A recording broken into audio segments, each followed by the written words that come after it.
Welcome to Iron Financial. Look, our mission here is really simple. We help you forge a stronger portfolio. We do that by stress testing the biggest names on the market. And today, we are putting Qualcomm directly under the microscope. The company just posted a record-breaking quarter. I mean, absolutely stellar numbers. And yet the stock just plummeted in response. Now that is a massive, massive disconnect.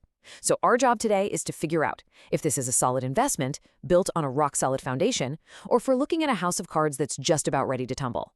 We are going to tear this earnings report down to the studs, inspect the materials, and find out exactly what Wall Street is so afraid of. Right, let's just cut straight to it. You've got the CEO, Cristiano Amon, out there celebrating record total company revenues, and you know what? The numbers, they actually back him up. But what was the market's response? A 6.6% nosedive in after-hours trading. Come on, that's not a blip, that is a warning shot. That's the sound of investors sprinting for the exits. So what is the fatal flaw here? What is the market seeing that the headlines are completely missing? Is this all just hype, or is there a real structural weakness we need to worry about? That's what we are here to find out. Okay, let's dive right into this. And we have to start with the headline number. $12.3 billion. That's Q1 revenue. In a market this choppy, a number like that is supposed to be a fortress. It's a statement of pure strength, the polished steel exterior of this entire report. It's supposed to tell you the machine is humming. But as we all know, appearances can be incredibly deceiving, and a shiny exterior can hide a whole lot of problems underneath. And look, it's not just a one-off thing. That's 5% year-over-year growth. In the absolutely brutal, cyclical world of semiconductors, that's not just movement, that's real momentum. It shows you the core business is still expanding, it's still pushing forward.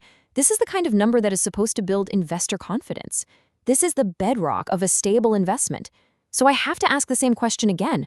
Why on earth did it do the exact opposite? And finally, let's talk about the bottom line. Adjusted earnings per share of $3.50. This number is what really matters to Wall Street, and crucially, it beat their expectations. Analysts wanted $3.40, Qualcomm went out and delivered $3.50. So let's just recap here. They beat on revenue, they beat on growth, and they beat on earnings. The facade is absolutely flawless. So what is going on? Why the sell-off? To find the real answer, we've got to look past that polished exterior and inspect the foundation itself. So here is our blueprint for today's deep dive. First up, we're going to examine those record numbers and hunt for the red flags that the market clearly sniffed out. Then, we'll diagnose what we're calling the handset headache. It's the core of their business and, right now, the source of all this anxiety. Next, we're going to see how Qualcomm is trying to build beyond the phone, which is a crucial part of the long-term bull case.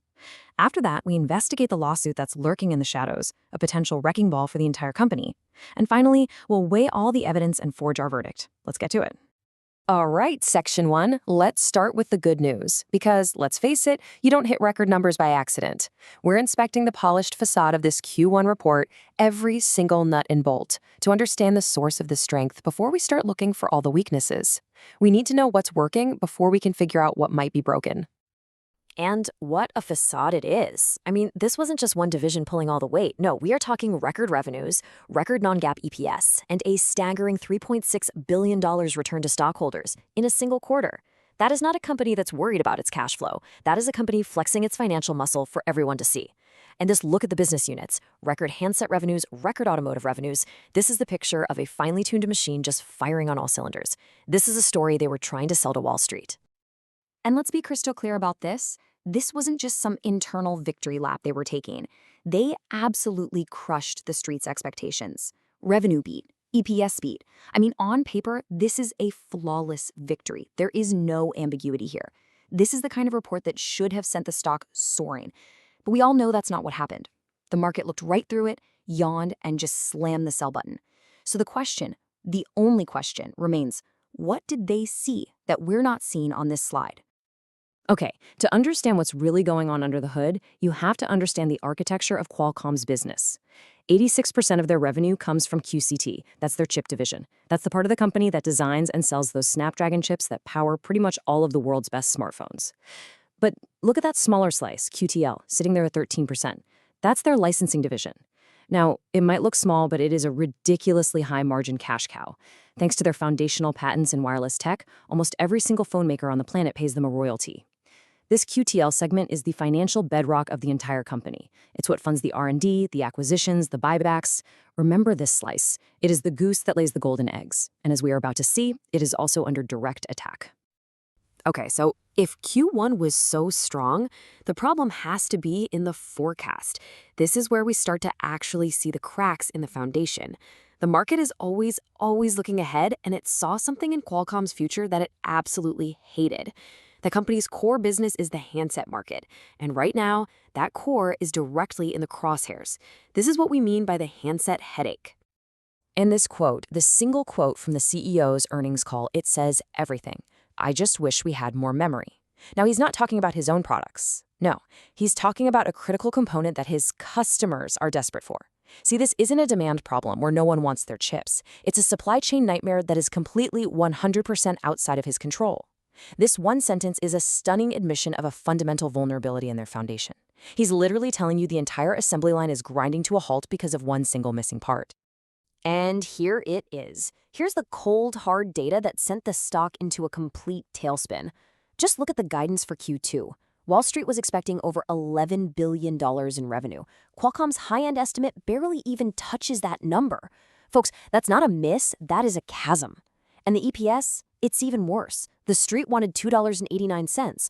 Qualcomm is guiding to a range that tops out at $2.65. This is the financial manifestation of the CEO's wish for more memory. This memory shortage isn't just some headache, it's a billion-dollar hole in their next quarter's revenue.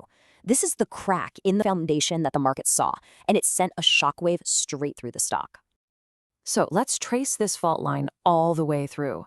The AI boom is causing a feeding frenzy for high-end memory chips like HBM, as these massive data centers for companies like NVIDIA and Google just consume everything in sight. This global shortage leaves the smartphone makers completely in the lurch. They can't build phones if they don't have memory, so what do? They're slashing their production plans, and the very first call they make is to their primary chip supplier, Qualcomm, to cut their Snapdragon orders. It is a brutal domino effect, and Qualcomm is sitting at the very end of that line, taking the full force of the impact. All right, so the handset business is clearly in a tough spot. A lesser company might just buckle under this kind of pressure. But the bull case for Qualcomm has always been that it's much more than just a phone company. This is where we need to look at the long-term blueprint. Are they building new pillars that can support the whole structure if the main one starts to crumble? This is the diversification story, and for any long-term investor, it is the most important part of this entire analysis. And this chart right here, it tells the entire story. Handsets are growing at a sluggish 3%. That's a mature market, plain and simple. But just look at the other bars. Automotive is up 15%. The Internet of Things is up 9%. These segments are growing 3 to 5 times faster than the core business. This is not just some theory on a slide. You are looking at the proof that the heavy lifting for future growth is happening right now, outside of the phone. This is where the future of the company is being built. And they are not just waiting around for this growth to happen. They are out there buying it. This is not a random shopping spree. This is a strategic construction project. They bought Alphawave to get into high-speed connectivity for AI data centers, putting them in a position to directly challenge a giant like Broadcom. They bought Autotalks to dominate the future of connected cars and vehicle-to-everything communications. Ventana gives them high-performance CPU designs. They are buying the foundational technologies they need to become the dominant player in the next generation of computing. This is how you build a fortress that's designed to withstand these kinds of market shifts. Okay, so the strategy looks great on paper. I'll give you that. But is it actually paying off? Or are these just a bunch of expensive press releases? Oh, it's already paying off. The deal with BMW to develop the autonomous driving system for their vehicles is a perfect example. This puts Qualcomm's technology right at the heart of the software-defined vehicle, a market that is going to be worth hundreds of billions of dollars.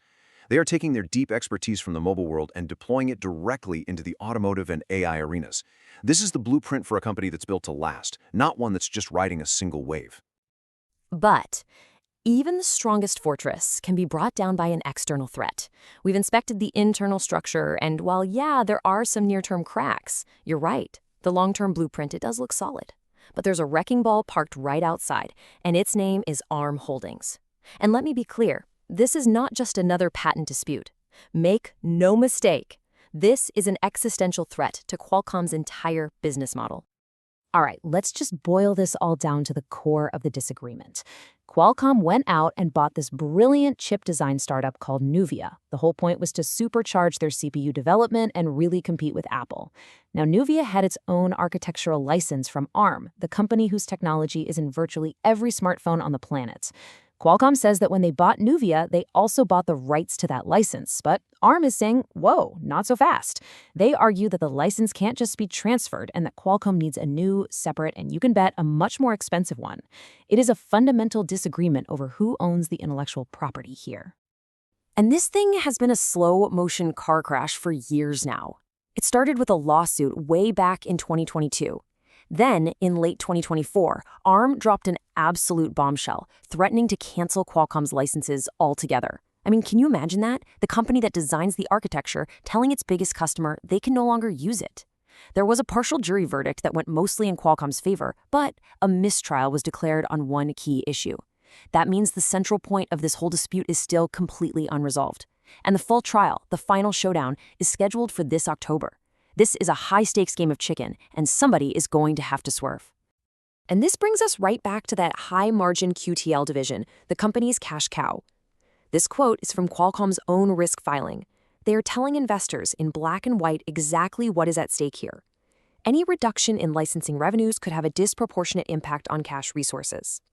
If ARM wins this fight, it could absolutely cripple the very foundation of Qualcomm's business model. A bad ruling could force them to renegotiate decades-old agreements, potentially wiping out billions in high-margin recurring revenue. This lawsuit is not a crack in the foundation, it is a potential earthquake that could bring the entire structure down. So, we have inspected this structure from every single angle. We have seen the polished facade of a record-breaking quarter.